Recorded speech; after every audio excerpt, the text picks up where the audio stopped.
Bueno, muy buenos días a todos. Bienvenidos un miércoles más a nuestras sesiones clínicas. En la sesión de hoy, Guillermo Calero Rodríguez, BIR de cuarto año, nos hablará del tema Explorando los anticuerpos, técnica, diagnóstico y relevancia clínica. Muchas gracias a todos por asistir. Bueno, muchas gracias. Bueno, pues como decía, en esta sesión yo voy a hablar un poco de las diferentes técnicas que engloban el estudio de los anticuerpos, así como su relevancia clínica, en qué momento se recomienda pedirlos, cuándo no, y algunas recomendaciones de su uso. Antes de nada, antes de pasar ya a hablar de los anticuerpos, quiero hablaros de un par de técnicas que creo que son fundamentales, son los pilares fundamentales de estos estudios. Por un lado tenemos la inmunofluorescencia indirecta, la IFI. Y esa técnica es siempre el punto inicial por el que empezamos a estudiar este tipo de enfermedades, y consiste en unas preparaciones de tejidos que tienen este formato,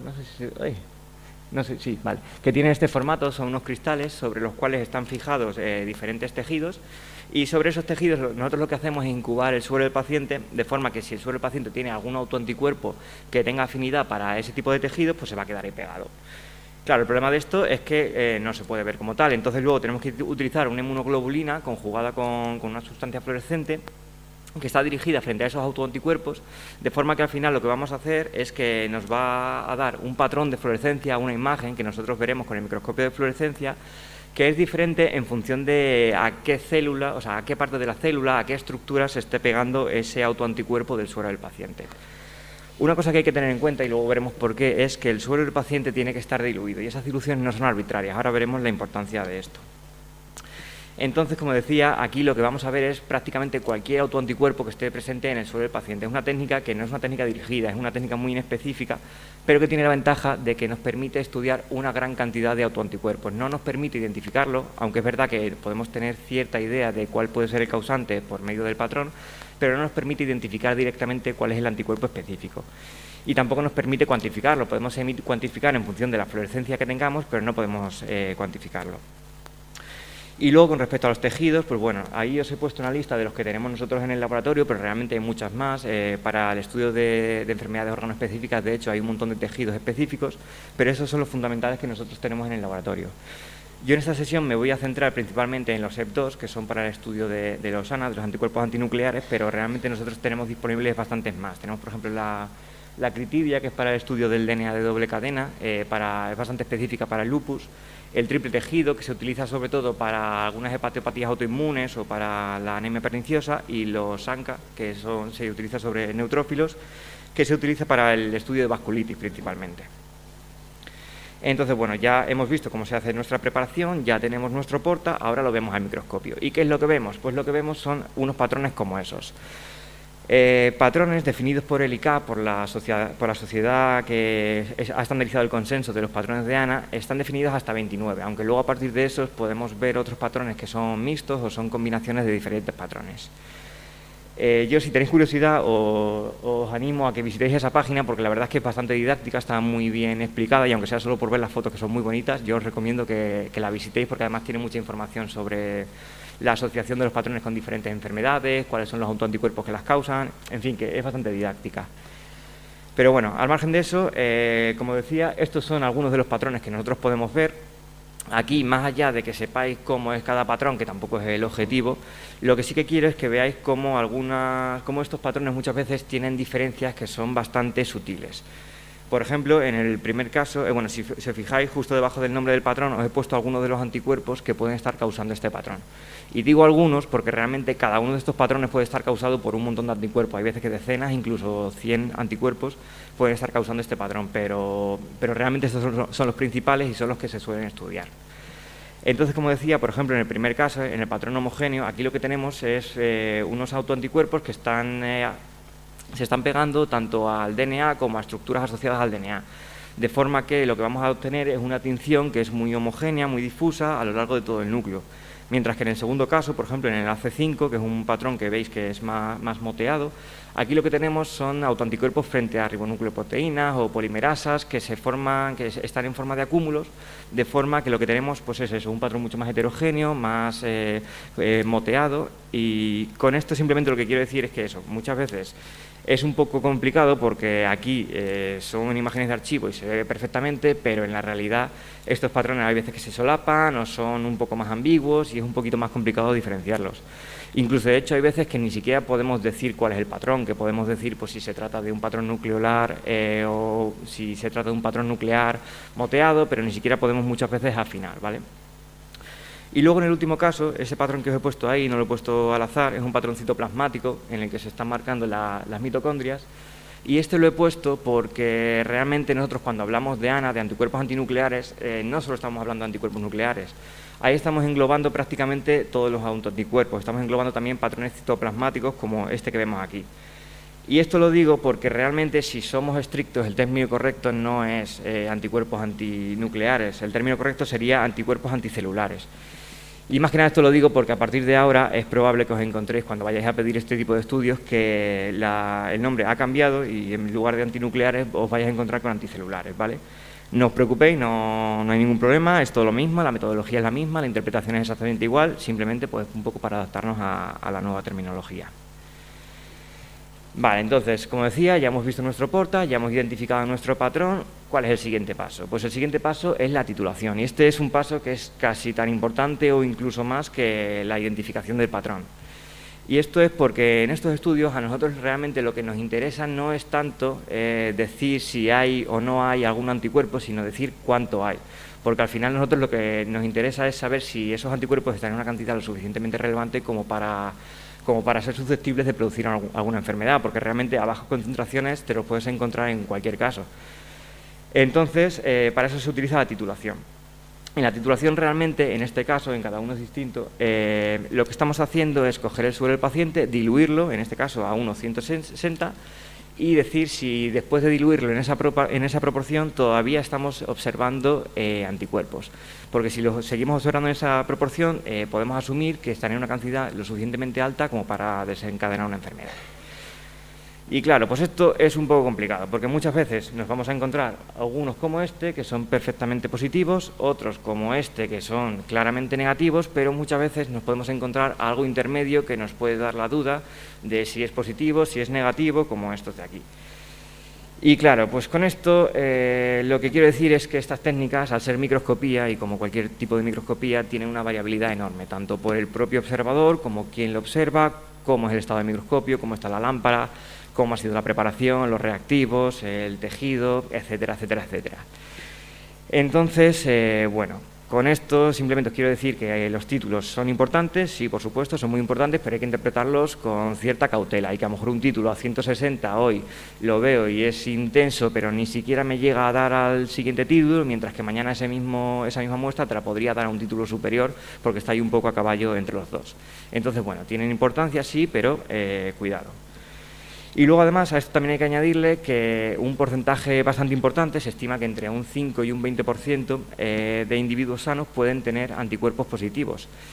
Claro, esto también nos supone un problema porque incluso se nos puede solapar con otros patrones que sí que pueden ser de relevancia y complicarnos un poco más la cosa. Además, en estos casos, estos anticuerpos en individuos sanos aumentan con la edad y sobre todo en mujeres. O sea que hay veces que hasta un 20%, que no es un porcentaje nada desdeñable, pueden ser positivos. Vale, ahora cambiando un poco de tercio, os quiero hablar de otra de las metodologías que nosotros utilizamos, que es el inmunodot, o el dot block, como lo llamamos nosotros. Y esta es una técnica adicional que hay veces que se utiliza para complementar al estudio de inmunofluorescencia, y que si antes os decía que en la IFI tiene la característica de que es inespecífica, de que estamos observando cualquier anticuerpo que te puedas encontrar ahí en el suero del paciente, pues en este caso es justo lo contrario. Aquí estamos estudiando una cantidad muy pequeña de anticuerpos, pero de forma muy específica. Sin embargo, el principio es más o menos similar. En este caso, en lugar de un soporte orgánico, lo que tenemos son unas tiras, como esta que vemos aquí, sobre las cuales hay diferentes regiones, y en cada una de estas regiones tenemos un antígeno dirigido contra el anticuerpo que queremos determinar. Entonces, al incubar con el suelo del paciente, el anticuerpo se pegará, en función de qué anticuerpo sea, se pegará a una región u otra de la tira, y luego lo revelaremos, igual que hemos hecho antes, con una inmunoglobulina marcada, pues igual, en este caso, en lugar de con fluorescencia, con una enzima que produce color. Entonces, con esto al final lo que obtenemos es una tira como esta que vemos ahí, y en función de qué puntitos estemos viendo marcados, pues vamos a ser capaces de identificar cuál es el autoanticuerpo específico, y en función de qué cantidad de color tengamos, pues vamos a saber si está en mayor o menor proporción. Entonces, la ventaja que tiene esto es que nos permite tanto la identificación como la cuantificación de los anticuerpos específicos. Sin embargo, el problema que tenemos es que la determinación se hace sobre pocos anticuerpos. Pocos son pues 5, 10, 15, 20, 25, que suelen ser los prioritarios. Nosotros en el laboratorio tenemos este perfil, que es el perfil que nosotros utilizamos, el perfil general, que está englobando pues la mayoría de los autoanticuerpos principales en el estudio de diferentes enfermedades. Y esto normalmente, el protocolo que nosotros tenemos es que primero hacemos la IFI, siempre hacemos la IFI, ¿vale? Aunque pidáis directamente el Immunodot, no lo vamos a hacer primero la IFI, porque en la IFI al final estamos viendo cualquier cosa, y si en la IFI nosotros vemos algún patrón a un título superior a 320 o más, o sea, un patrón con un título relevante, y que nosotros pensamos que puede estar producido por alguno de estos autoanticuerpos que nosotros podemos identificar específicamente con el DOT, ampliaremos directamente el DOT, ¿vale? Y siempre haremos primero este perfil general. Claro, aquí pueden pasar dos cosas. Por un lado, puede ser que te lo encuentres. Lo más normal es que si tú ves el patrón, pues esté causado por alguno de estos anticuerpos que son los más frecuentes. Pero también puede ser que no te lo encuentres. Entonces, en ese caso, claro, puede pasar una cosa. Si nosotros tenemos información de qué es lo que estáis buscando, si tú a mí me dices, pues Guille, es que tengo mucha sospecha de que puede ser una esclerosis sistémica, pues yo puedo coger y ya que no lo he encontrado con el perfil general, puedo ampliarle un perfil más específico, que esto no lo tenemos nosotros, pero lo podemos mandar a reference. Entonces puedo pedirle un panel de esclerosis sistémica. Si no sé nada, si no sé lo que estáis buscando, pues claro, yo no le puedo pedir todos los perfiles para buscarlos. Entonces, pues claro, pues en ese caso tampoco puedo ayudarlo. Con esto lo que quiero decir es que, por favor, lo voy a repetir muchas veces, ponernos algo de diagnóstico, aunque solo sea algo de sintomatología, cualquier cosa, por favor, ponernos algo de diagnóstico, que de verdad que ayuda mucho. Entonces, bueno, pues dicho esto, yo creo que más o menos ya podéis intuir cuál es la respuesta a la típica pregunta que siempre nos hacen, que es ¿por qué hay discrepancias entre la inmunofluorescencia y el Immunodot? Y realmente la respuesta es porque estamos mirando cosas distintas. En la inmunofluorescencia lo que estamos viendo es cualquier anticuerpo que te puedas encontrar ahí en el suero de forma inespecífica, cualquiera, tanto los más prevalentes, que son estos que vemos aquí, como los menos prevalentes. Sin embargo, en el Immunodot lo que estamos viendo son solo una cantidad pequeña de todos esos anticuerpos que pueden estar presentes. Entonces te puedes encontrar que veas un patrón en la IFI, pero que luego no encuentres la especificidad en el Immunodot. Y en ocasiones, no mucho, pero también puede pasar justo lo contrario, que te puedes encontrar que en la IFI a lo mejor no ves un patrón, pero luego si haces el Immunodot sí que te puedes encontrar algún anticuerpo específico. Y eso puede pasar porque la IFI también tiene sus limitaciones. Hay algunos anticuerpos que nosotros somos conscientes de que están infraexpresados. Por ejemplo, el RO52, pues en muchos tejidos está infraexpresado, de forma que hay veces que si se expresa, o sea, si tienes autoanticuerpos frente a ese, o sea, tienes autoanticuerpos anti-RO, puede ser que no los veas directamente, mientras que si haces el Immunodot sí, ¿vale? Entonces, por eso, si tú me dices a mí que sospechas una esclerosis o sospechas una miositis, pues si yo veo algo que puede ser parecido a un RO52, pues a lo mejor antes de darlo negativo me lo pienso otra vez e incluso puedo pedir algún test adicional, ¿vale? Por eso, repito, es muy importante que nos pongáis algo de diagnóstico y nos orientéis un poco. Vale, bueno, dicho esto, ahora vamos a hablar un poco de cuáles son esos autoanticuerpos y cuál es el valor que tienen. Aquí en este lado os he puesto un gráfico con los principales patrones y la asociación con diferentes enfermedades. Y aquí, más allá de que sepáis cuál es el que está asociado con qué enfermedad, lo que me interesa es que veáis el grado de solapamiento. Y con esto, pues lo que quiero sobre todo que veáis es que es muy difícil determinar un patrón que sea específico de una sola enfermedad. Y eso que esto está más o menos simplificado, la realidad es mucho más compleja. Entonces, por sí solo un patrón, pues ¿tiene utilidad? Bueno, sí, te puedo orientar, pero al final no es mucha la especificidad. Es muy difícil decir un patrón que sea patrón mnemónico de una sola enfermedad, ¿vale? Sin embargo, los anticuerpos, pues bueno, ya ahí estamos mejorando un poco cuál es la especificidad. Aquí os he puesto una tabla con los principales autoanticuerpos que producen estas enfermedades, y estas enfermedades las he puesto porque realmente estas son las que estamos estudiando con estos estudios, o sea, no hay más. Si utilizamos otros tejidos podemos encontrar otras, pero prácticamente aquí están recogidas la gran mayoría de las enfermedades para las que se utilizan estos estudios de EB2. No hay más. O sea, es verdad que hay asociación entre otras enfermedades, por ejemplo, pues no sé, en la artritis reumatoide sí que se han identificado un montón de patrones, pero son patrones que te los encuentras de forma pues inespecífica o que no tienen la sensibilidad ni la especificidad suficiente como para que sean de diagnósticos, no te dan tanta información como deberían. Entonces, aquí están recogidas pues eso, las principales, puede ser que me haya dejado alguna, pero bueno, algo más de lo que está aquí tampoco lo busquéis con estos estudios porque incluso os puede confundir un poco. Dicho esto, bueno, también quería decir que en pacientes sanos también te puedes encontrar un patrón específico con un anticuerpo que es el DF70, que tiene mucha mayor prevalencia en pacientes sanos que en cualquiera de las enfermedades reumáticas. Por tanto, se puede utilizar, si te encuentras ese anticuerpo, para excluir el diagnóstico de las otras enfermedades. Sobre estas enfermedades, pues bueno, decir que por ejemplo en el lupus o en la esclerosis los resultados que obtenemos con estas técnicas son bastante buenas. Se estima que entre un 96% más o menos de los pacientes tanto con lupus como con esclerosis son positivos para ANAS, por lo que es bastante buena técnica diagnóstica, y la especificidad también es bastante buena, es cercana al 100%. De hecho, en los criterios diagnósticos de estas enfermedades están recogidos tanto el SM como el DNA, y en la esclerosis estos tres también están recogidos, ¿vale? O sea que son bastante buenas. En el resto de enfermedades, pues bueno, la cosa varía un poco, no son tan buenos los resultados, pero bueno, también son de utilidad. Por ejemplo, en el síndrome de Sjögren, el SSA o el SSB es menos específico porque también te lo puedes encontrar en otras enfermedades, como pues eso, precisamente en el lupus, en la esclerosis, en la miositis, también te lo puedes encontrar estos anticuerpos, pero no es tan frecuente encontrarlos en población general, por lo que, aunque es verdad que no son específicos de esta enfermedad, o sea, es en la que más suelen aparecer, pero no son específicos, pues sí que te pueden orientar un poco de por dónde van los tiros. En el resto, pues bueno, se suele estimar que más o menos, por ejemplo, en la miositis, el 30-40% de los pacientes solo son positivos para los ANA. Entonces, bueno, pues ¿tiene utilidad? Sí, sí que tiene utilidad, siempre tiene utilidad, pero bueno, hay que interpretarlo con cierta cautela, ¿vale? Un resultado negativo no nos excluye y un positivo tampoco es específico de estas enfermedades. Y luego, aparte del diagnóstico, pues ¿tienen utilidad? Bueno, pues sí, pero es más o menos relativa. En general sí que se han visto ciertas asociaciones entre el anticuerpo y el progreso de la enfermedad, por ejemplo en el caso del ROI y el LA, que decíamos que te lo puedes encontrar pues eso, en el lupus, en el Sjögren, sí que se ha asociado más con fenómenos de fotosensibilidad o de lupus cutáneo y sobre todo al atravesar la barrera placentaria es muy probable que nos pueda producir un lupus neonatal, ¿vale? Entonces eso hay que tenerlo en cuenta. Otros, por ejemplo, como el ribosomal, pues nos puede producir un lupus neuropsiquiátrico, en fin, que es verdad que hay ciertas asociaciones entre la clínica que nos producen estos anticuerpos y nos pueden ser de utilidad, pero en muchos casos las asociaciones son más o menos difusas, sí nos pueden orientar, pero tampoco hay que tomarlas como algo fijo.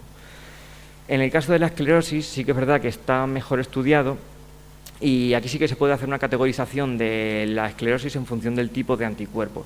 Aquí, como veis, os he puesto los tres principales que pueden causar esta enfermedad y sí que hay una asociación clínica más directa. Aún así, no es perfecta, pero sí que te puede dar bastante más información.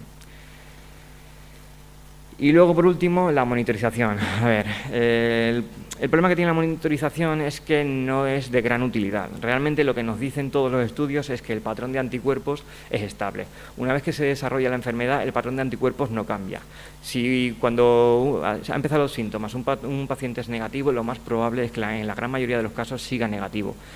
Entonces, ¿es de utilidad seguir pidiendo este estudio año tras año? Pues realmente no. O sea, y antes de un año nunca. O sea, se recomienda que nunca se pida un estudio repetitivo en menos de un año, salvo que haya un cambio significativo en la clínica, que de repente me está haciendo un síndrome de solapamiento. Bueno, pues en esos casos sí, ¿vale? Pero en general no se recomienda nunca una monitorización y nunca jamás menos de un año.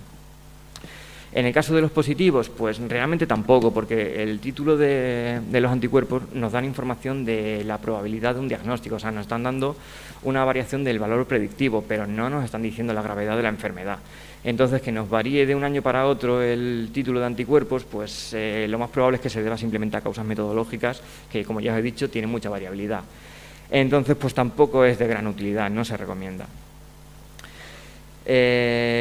es verdad que hay una excepción, y esa excepción es el DNA de doble cadena para el estudio del lupus. En este caso sí que es de utilidad. O sea, este estudio, el DNA, no se hace con estos ANA, con estos EP2, sino que se hace aparte con otro tejido, pero bueno, en este caso sí que es cierto que el título de la enfermedad se correlaciona con la clínica, y en muchos casos un aumento puede preceder a la aparición de brotes de lupus, sobre todo se correlaciona con la afección renal. Y entonces en este caso sí que se recomienda sobre todo la monitorización anual, e incluso en casos en los que hay una variación de la clínica se recomienda hacerla antes, pero este es el único caso, ¿vale? Y de hecho en este caso ni siquiera es necesario que nos pidáis el estudio completo de anticuerpos, directamente nos pedís el DNA y punto, ¿vale? Y nos ahorráis un poco de trabajo. Vale, entonces supongo que si más o menos pedís con cierta frecuencia este tipo de estudios, pues os habéis encontrado alguna vez con estos mensajes o con otros parecidos. Os hemos rechazado el test y vosotros nos queréis matar, es normal, yo también lo haría, pero bueno, que conste que no lo hago a propósito, no disfruto haciéndolo, y para eso, para demostrarlo, os he traído aquí algunas estadísticas, ¿vale? En primer lugar, aquí tenemos una representación de los resultados que hemos obtenido en los últimos 3 años. Se han hecho unos 17.000 estudios de anticuerpos y lo que obtenemos es un grado de positividad del 16% más o menos, con un 19% de rechazados. Estos rechazados son pues porque o se han hecho antes del tiempo, o nos lo han pedido de primaria o de urgencia sin un diagnóstico, o con un diagnóstico que no tiene nada que ver, y por eso lo hemos rechazado, ¿vale? Realmente nosotros somos bastante fáciles, o sea, con que nos pongáis cualquier síntoma que remotamente se pueda asociar a estas enfermedades, lo hacemos, o sea, que os lo ponemos bastante fácil, pero por favor ponernos cualquier cosa, ¿vale? Y bueno, como decía, aquí lo que quiero que veáis es el grado de positivos, que es del 16%, que es bastante cercano a la positividad que se encuentra en una población general. ¿Esto qué nos quiere decir? Pues nos quiere decir que tampoco hay un cribado previo de los pacientes que nos mandan anticuerpos sin ningún tipo de cribado, lo cual pues tampoco tiene mucho sentido, porque como decía antes, estos estudios tienen que ir de forma muy dirigida, porque si no, no te dan tanta información. O sea, por sí solos, un patrón de anticuerpos no tiene tanto peso. O sea, si no tienes una sospecha clínica más o menos clara, no te aportan mucho, incluso te pueden confundir. Entonces, normalmente en las recomendaciones lo que te suelen decir es que un laboratorio tiene que tener aproximadamente un porcentaje de positividad de un 30% más o menos. Y eso teniendo en cuenta que se haga una criba correcta. Y esto lo que nos dice es que no hay esa criba que se pide en estudios de anticuerpos, como un poco de screening. Luego, por otro lado, aquí tenemos una proporción de los test, de los primeros test con los test sucesivos. Como veis, tenemos casi un tercio de test repetitivos que no tienen demasiada utilidad. Como ya he dicho antes, la monitorización en la gran mayoría de los casos no te aporta mucha información, por lo que aquí nos estáis haciendo trabajar en balde, que no me quejo yo, pero bueno, tampoco tiene mucha utilidad, ¿vale? Y luego, por último, aquí tenemos las discrepancias o las variaciones que puede haber entre diferentes, o sea, entre dentro de un mismo paciente en diferentes determinaciones. Vemos que tenemos como un 95% de casos en los que no hay variación, o hay variaciones que no son significativas, por ejemplo, de un 320 débil a un 160, que hay una pequeña variación, pero que no es significativa, está dentro de la misma categoría. Luego tenemos un 5% de variaciones menores, pues eso, de un positivo débil a un negativo, que sí que es verdad que te cambia la categoría, que puede ser relevante. Y luego tenemos un 1% de casos en los que sí hay una diferencia de más de un título, de que me ha dado negativo y luego me ha dado un título de 320, por ejemplo, que esos son ya sí que cambios importantes. Como decía antes, en la literatura lo que te dicen es que un 1%, se estima que un 1% de los pacientes negativos pueden ser convertir posterior al inicio de los síntomas. Y esto, pues bueno, más o menos se correlaciona con los resultados que tenemos en el laboratorio. Es cierto que tampoco está muy claro si estas variaciones pueden ser por la propia evolución de la enfermedad o pueden ser metodológicas, que hayamos dado un negativo, nos hayamos confundido por lo que sea y luego hemos dado un positivo, también puede ser, no está muy claro del todo. Lo que quiero decir simplemente con esto es que no está justificada la monitorización y nunca jamás antes de un año, ¿vale? Y luego ya para acabar, pues algunas recomendaciones, volver a repetir un poco lo que ya he dicho. Estos estudios son estudios muy dirigidos en los que tienes que tener una sospecha para pedirlo, no se pueden pedir así un poco a lo loco, porque como decía, el valor que tienen por sí mismos no es demasiado alto, sobre todo a títulos de 160 en los que no hacemos la especificidad. El valor que tienen estos estudios pues no es mucho, y como la prevalencia en la población es relativamente alta y estas enfermedades pues son poco prevalentes, pues al final si no tienes una sospecha incluso puede ser contraproducente. Y luego, bueno, pues como decía, esas son las enfermedades principales en las que estos estudios pueden aportar algo. Más allá de esto, pues bueno, pues sí, también te pueden aportar en algún caso, pero tampoco tienen el valor suficiente como para pedirlo. Con respecto al inmunodot, como decía, que hay veces que lo pedís, los ENAs, que a lo mejor os suena a alguno, no es necesario que lo pidáis. Si pedís una inmunofluorescencia, si pedís el estudio de anticuerpos directamente en función de lo que veamos, nosotros lo ampliaremos directamente. Y luego, pues si nos habéis puesto un diagnóstico y aún así las especificidades no son demasiado esclarecedoras, pues incluso nosotros mismos podemos pedir un estudio más específico con algún perfil concreto para la enfermedad. Si no tenemos diagnóstico, pues hasta ahí podemos llegar. Luego, como os decía antes, nosotros somos conscientes de las limitaciones de la inmunofluorescencia, entonces incluso en un título negativo o un título débil o al 160, que no se suelen hacer estudios complementarios, si vosotros me decís que tenéis mucha sospecha de alguna enfermedad concreta, pues bueno, ahí ya podemos valorarlo, ¿vale? Porque nosotros somos conscientes de las limitaciones de esta técnica y bueno, pues ya podríamos valorar cada caso, de hacerle algún perfil o lo que sea. Y luego, bueno, volver a decirlo, la monitorización pues no tiene mucho sentido. Sé que hay veces que es complicado porque, bueno, pues tienes al paciente, lo has visto una vez al año y ¿cómo no se los vas a pedir? Pues, bueno, pues nosotros, la verdad es que en general, si ha pasado un año lo solemos hacer, pero tened en cuenta que la mayoría de las veces pues tampoco tiene mucha utilidad. Salvo en el caso del lupus, en el que sí que se recomienda la monitorización con el DNA de doble cadena, con los anticuerpos anti-DNA. Y estos, lo que se recomienda es que una vez que ya se ha hecho el diagnóstico, ya directamente pidáis el DNA, o sea, no hace falta que pidáis de nuevo los ANA completo, ¿vale? Con que pidáis el DNA, pues ya nos sirve. Y con eso es todo, yo ya con esto acabo y ahora ya quiero que me contéis un poco vuestra visión de cómo los utilizáis, si estáis de acuerdo, si no, por favor no me matéis. Así que muchas gracias por escucharme.